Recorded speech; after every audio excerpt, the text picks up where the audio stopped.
It's a roof we did north of Cartersville, a farmhouse. We certaintied landmark cottage red architectural shingles.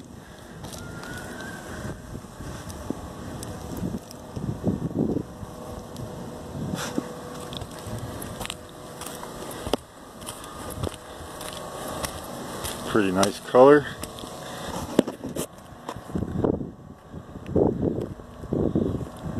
And we're still going to come back and do some siding and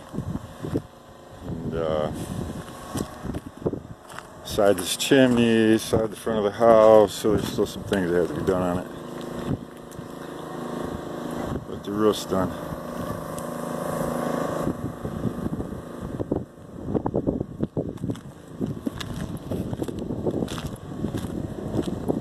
The carport, the homeowner already had shingles for, so we did not go with certainty on that.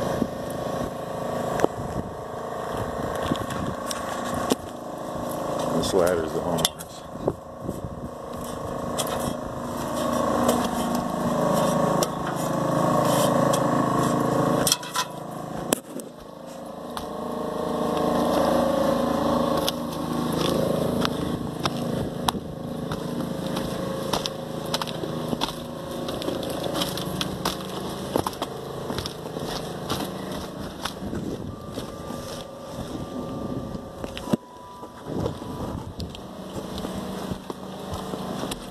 And we ice coated the chimney upon request, built a cricket.